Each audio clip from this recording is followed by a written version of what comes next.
My presentation today is focused on your journey with technology. So as many of you may have experienced, technology can be overwhelming, can be stressful, you can feel like you're behind, but I am going to take technology back to the human element today and talk about some key strategies on how you can bring better technology adoption and improvement to your overall mission at your nonprofit. So, just a little bit more about myself. The reason that I founded Elevation Solutions with my business partner was to refocus technology projects on people. So we have all this great technology in our lives, at work, all over the world. We are more connected now than ever before, but we are also needing to remember that technology is only as good as the people that are excited to use it. So we decided to focus specifically on sustainable technology solutions for human-centered organizations. And one little play that I'll add in here is my favorite sea creature is the sea otter.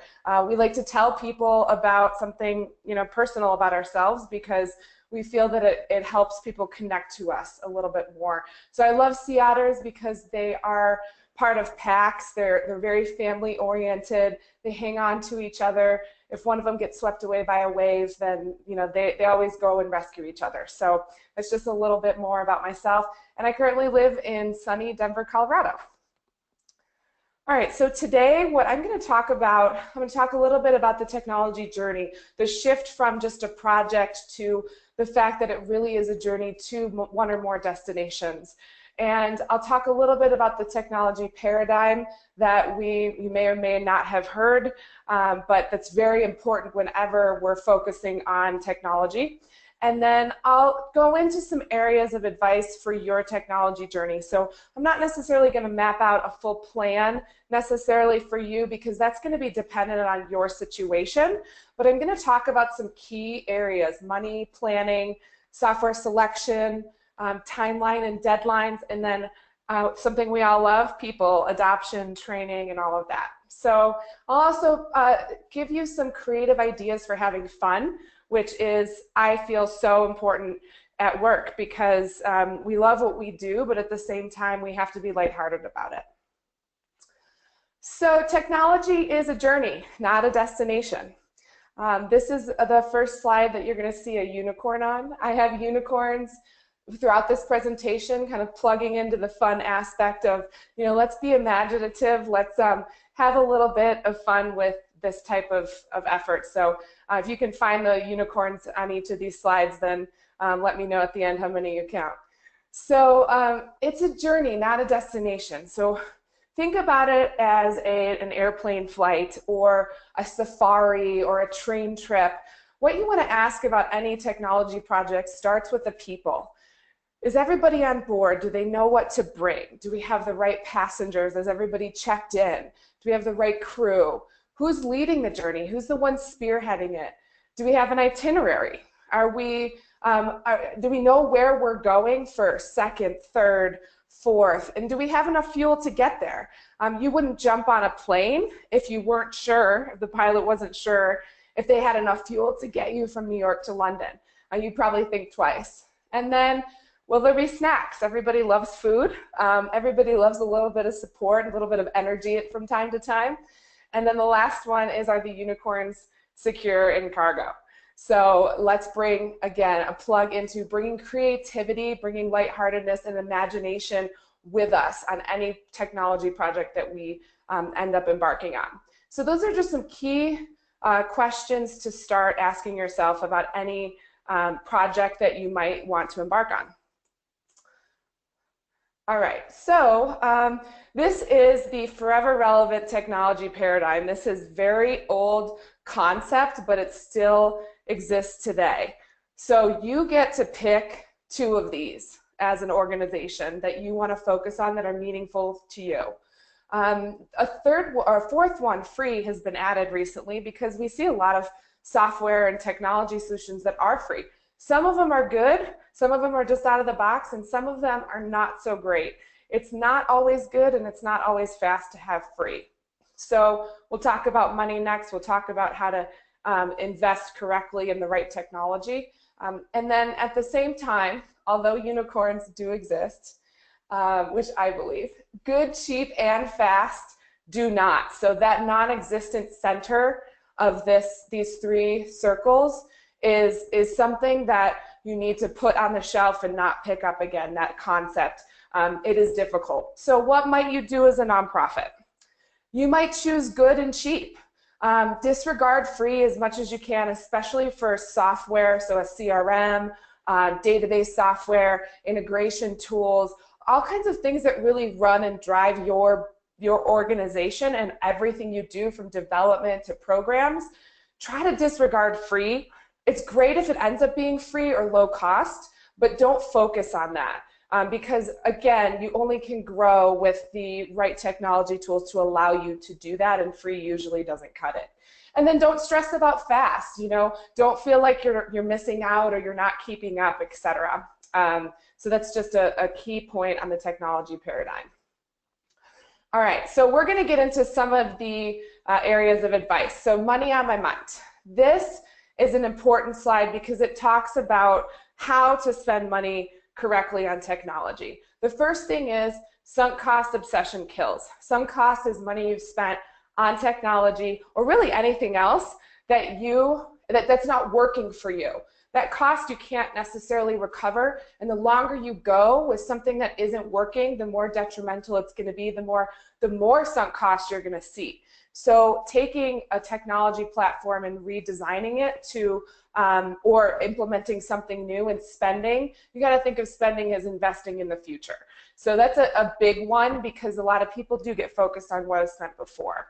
You have to spend money to make money, but spend strategically based on your current budget to help you grow your budget for more projects, and then rinse and repeat that cycle. Don't feel like you have to bite off a $100,000 project. If you only have $10,000, spend that. That's great. Get something great that works, and then grow from there. Find ways to collaborate. There's great coalitions out there, projects that are happening with software companies as well as other organizations coming together and building solutions for a specific type of nonprofit or a specific focus.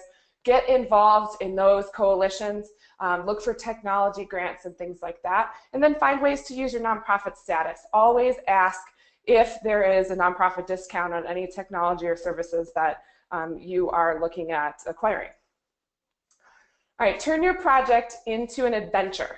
So this, I think, is so critical. Not only is it fun, but it helps people understand what you're doing. So you want to pick a project theme, a cruise, a safari, a plane flight. We personally do everything around flight operations because it's very easy for people to understand. But we've done a lot of these different types of destination-focused themes on our projects. We want to embed that theme across the project. So relate everything going on to something people can understand instead of using the traditional tech speak and buzzwords and things like that. Make it very clear and understandable for people to make an association. And then ask users to contribute to the theme. Have a costume day, have them share memes or photos or stories. So make it truly a journey together instead of something that's happening outside of the specific user base and is just focused on that project team. All right, this slide is all about planning. So I like to say, do your planning and then take a breath and just let it happen, let it be.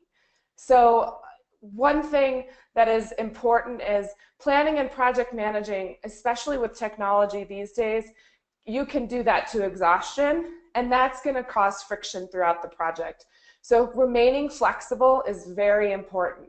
Making sure you have the right project manager and the right executive sponsor, getting leadership 100% on board for whatever technology project, big or small, that you're starting to embark on, that is going to be critical.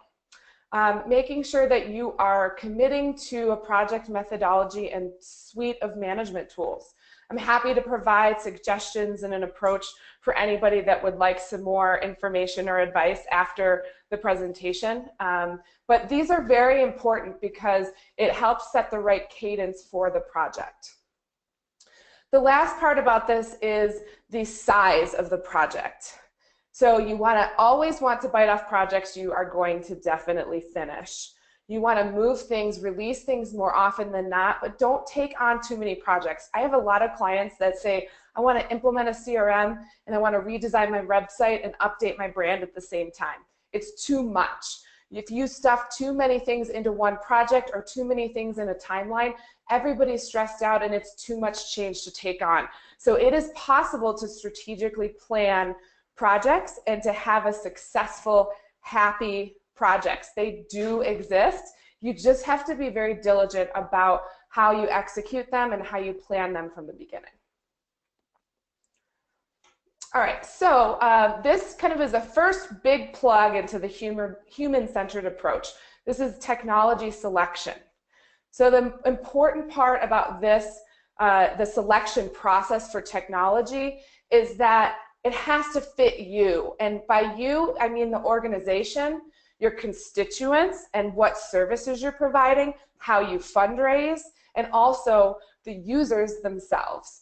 So you want to understand not just what the technology does. So, okay, we need a social media management tool. Well, okay, what social media platforms are we on? Instead of going to pick this great one that this other nonprofit is using, look at your specific platforms, understand why are you on these social media channels, how are you doing, does it make sense to continue on those channels at the volume that you're continuing, and then finding the right tool. Same thing for CRM, for example, or your donor database, your programs database. Any sort of tool that you're looking at, you want to understand why, and is it really what we need? Also, investing in highly used cloud applications where possible is going to give you the most bang for your buck. So not only do you not have the hardware and the technology costs, that server sitting under your someone's desk in your office, but you also have this high volume of other users, other nonprofits and organizations using the exact same tool. So you have a lot more potential to get training and to collaborate with other people around the technology. That's really important. So you don't feel like you're in a silo using your tools. And then considering your users. Is your user base going to resonate with this technology? Is it going to be a required part of their job? And does anybody have experience with technology? Figure out what people have used, good or bad. It doesn't have to be the driving force, their previous experience, but it can give you a lot of insight into if they liked it, great, what was good about it, and if they didn't like it or they had a bad experience, why did they have a bad experience? So if you choose that technology, you can make sure that doesn't happen again. Considering the constituent base. So don't require your constituents to use technology just to be cutting edge. And make sure you understand the perception of their technology. So your donors, your program recipients, your technology needs to fit them. So for example, if you are working with low-income families that don't often have a stable cell phone, maybe they have prepaid cell phones, using a lot of text message communication may not fit. Don't necessarily throw that out there just to be cutting edge. You really have to look back at your people and figure out what it is that they're going to resonate with the most. All right, let's talk about deadlines. This is my favorite slide because I think this one can really change the feel of your project and get people on board. So technology is a marathon, it's not a sprint. Now, platforms are really never done. So you can pick something off the shelf, like a Slack or a Trello for project management, or Hootsuite for managing social media. That's one thing, right? They're very specific to what they're good for. They're cloud tools. You can't really change them. But the things you can change, a CRM platform, whether it's Dynamics or Apricot or Salesforce or any tool that's going to be the foundation of your organization, a lot of them are never done. So disregard that feeling right away. The unicorns prefer flexibility. They want creativity, they want flow, they don't like hard deadlines, and neither do people because it stresses them out. So deadlines can be very important if you have a fiscal concern. So things like I need to have this created or at least selected for a grant. I need to have a donor database up in this time because my other system is going to be turned off. I don't want to renew the expensive licensing. Those types of things. So if you have a true fiscal concern, fantastic. You don't want to drag projects out so long that they become, people lose interest. But if you are consistently focusing on projects being at risk because of timeline, or they're in red status, or they're late, you're creating that culture of, technology projects can't be successful, right? So that is a really important message that we like to send to anybody that is embarking on these types of journeys. And then also, it's never done, so you're going to continue to iterate. So the first implementation can be small, can be simple, and then you can remain and get feedback from your users. Needing it yesterday because we needed it yesterday to do our jobs better is not a good reason to rush and miss important details and threaten adoption. When you threaten adoption, it's very challenging to repair it once it's lost. And I'm going to talk about adoption now. So there's two ways to set up or to go about technology. There's the build it and they will come. So you build it without people, and then people, you just tell people how it's going to look and feel, and this is what they need to do, and they need to adapt to whatever is there. The other way is get them there and they will help build it. So the people can come together. So users, leaders, even constituents, start asking your donors, your big donors, your volunteers, your people you serve, what do they need? What do they like? Ask them. They're the best source of this information. Help get that information and get everybody on board and rallied around the project, and then the technology becomes built for the people instead of forcing it on them. And that's a huge differentiator, and a lot of people miss that in the start of a project. And it doesn't have to be a huge, exhausting effort or be very expensive, but even just a little focus on this can go so far. And then don't mess with adoption. This is so important. Technology and data is only as good as the people that are using it. So not only do you have to get them on board, but you need to communicate and be consistent.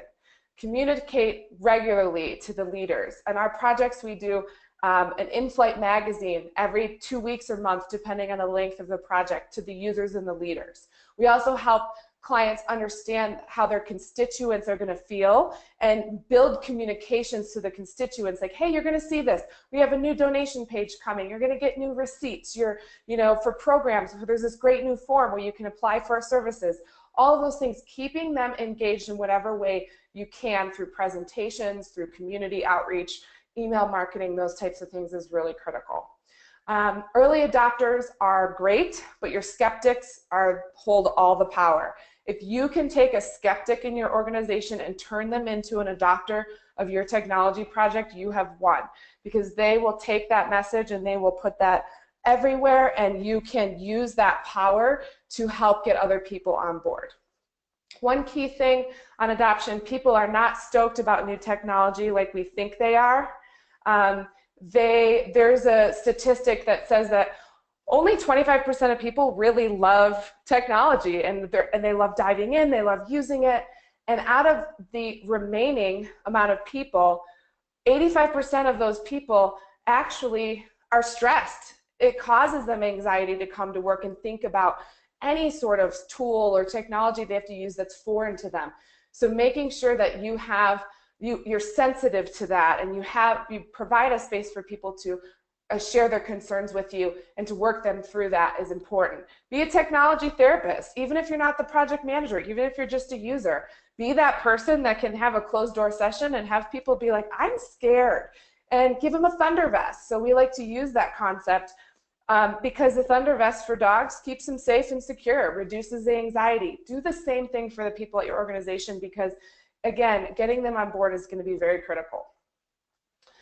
Training. So quickly on training, most important thing, keep it digestible. So 2 hours each for training sessions, no more, 1 per day. 25-75% ratio of presenting to users and them doing hands-on work. You don't want to talk at them, they're going to lose it. Videos are king. People like to watch things now. They don't like to read. If you want to build some videos, it's really easy to do so. You can keep videos to 3 minutes or less and do it on one topic. And just kind of pepper this into your communications and work through that process so that even if it's an out-of-the-box tool that has a lot of things online, you build the training for your coworkers, because then they can understand from your perspective how you see this technology fitting into your organization. Getting trial tools of versions of the tools you're evaluating, and test drive this with some trainees. Don't just throw it out there after 6 months of building something cool. Really help bring the people together and ask the users what they're looking for and see if it's going to work. All right, so the last topic I have to talk about before we'll take questions is fun. So this is so important to us. We think that fun is an absolute must, and I think this should be peppered in everywhere. So just some ideas to get your creativity flowing when you're thinking about projects or thinking about anything in your organization, how you can have a little bit more fun and make sure that people stay engaged. Because even if it's cheesy and goofy, like all of my unicorns in this presentation, it allows people to stay connected and really helps them feel that they have importance, and they're always excited to see what you have coming down the pipe next. So create your own meme contest. I think this one's really fun. Pick a theme of your project. You have that theme. Tell people that you need them to create memes around that theme. That could be really cool. We love sea creature memes. It's a little fun thing that you might want to do. Name your end user project update communication. So In-Flight Magazine, you know, the Safari Sun, something to get people engaged and get them excited to look to your biweekly or monthly communication about how things are going. Use props. Brain caps are always fun. A little hat, safari hat or something that people can get if they have a really great idea. Have a funeral for your Excel spreadsheets. I've done this at a couple clients. It's really fun. So they'll have a lunch and learn, and people actually get up and speak about their former relationship with their Excel spreadsheets in a really funny eulogy format. And it's just a really great exercise for people to bond and just laugh around, you know, how things used to be versus how you're now managing technology. Bringing food to meetings, because everyone loves free snacks, of course. Have a campfire outside to burn your printed paper documents. You can set up a lemonade stand after go live. So give people lemonade and cookies if they come and ask for help on a particular technology project. Create a cell phone daycare for training. That's a fun one. So people come in, they drop their cell phone off at daycare, they're fully focused for training. And then of course hide unicorns in your documents, because who doesn't love unicorns? All right, so that's all I have. We only have about 5 or 6 minutes for questions, but I hope you got some really valuable information. I have a lot more materials and be happy to share after the fact, but I'd love to see if I can answer any questions. Excellent. Thank you so much, Allison. That was fantastic. A lot of great information for us to digest. A couple questions here. How do you deal with board members or your boss who suggests that you need to adopt a new tech because others are using it? And how do you decide whether it is worth pursuing? Definitely, that's a great question. So a lot of times for board members or for leadership, especially ones coming from the profit space, there's a different approach, right? There's a different mentality where it's like, we're going to do this and we're going to do it now, so it furthers our organization. So the best thing that you can do is build out a true kind of a use case for why, you know, this piece of new technology isn't right at the current moment, and use people, use your examples like I explained. So if they say, you know, we need to move everything online, we need all of our, you know, program participants to fill out these forms, and you're like, yeah, but these people rarely have access to computers. So actually tying it back to how it's going to almost negatively impact or slow down you know, the adoption of a piece of technology by everybody, not just internal. I think that can really help, because it can build a larger, you know, a larger image, not just focused on your internal team itself. So really taking everybody into account. We call it the human landscape. So starting with building a human landscape, who your organization is, and who your organization serves and how that relates together. Build that first, and then you build the technology to support that. So that's a really good way to kind of push back gently on the subject. Perfect. Thank you very much. Next one, with so many options, how do you narrow down choices for task management software, for example? Yeah, that's a great question. So I think the most important thing when it comes to either project management or task management is to understand how it fits into the rest of the suite of tools that you might be using and what tools are actually really great. So for example, I have a lot of clients, and we primarily work in the Salesforce space and all connected apps and website space to help focus efforts in that area. But I have a lot of clients that they'll say, I want to use Salesforce as my project management tool. Well, it's not designed for that.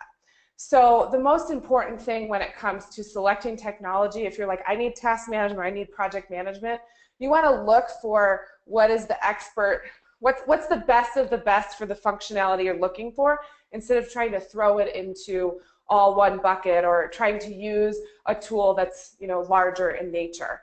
I also like to look for tools for task management that are flexible and that provide you the ability to design how the task management works. Instead of saying, here is your project management and your task management structure, you should be able to adapt it to your organization. I'll just kind of put a plug in. We love Trello. Trello allows you to design your own process and can also be creative and fun along with the users, because you can post videos and photos and things like that in the process. So I think it really needs to fit not just your organization and the tools you're using, but don't worry so much about how it connects on in. Worry more about how good it is in the space and how flexible it's going to be to adapt to your business. Fantastic. Thank you, Allison. Last question, and you actually just kind of touched on these with reciting Salesforce and Trello. Do you have any extra examples of tech plans that you could share? Definitely. Yep, I can certainly send a few to you. I have also a more detailed version of this presentation with additional notes that I talked through today that I'll also share the link to. So there's a number of tools that we've built that I'm happy to share. It basically breaks down the technology into the types, so social media management, CRM, project management, et cetera, and some recommendations for nonprofits that can really drive your adoption and then also just drive efficiency, but keep the costs low. So I will be happy to share that after. I'll throw that in the back of the detailed presentation. Wonderful. Well, thank you so much, Allison, for your time today. Just a reminder to all attendees that we'll try to get this presentation up as soon as possible as a recorded on-demand webinar for you to view in the NovoEd platform. We encourage you, if you haven't already registered, to attend the noon social enterprise panel that we have coming up today. And many thanks once again to Allison O'Connor for her time. Thank you so much, Allison. Thank you so much, everyone. Have a good one. Have a great day.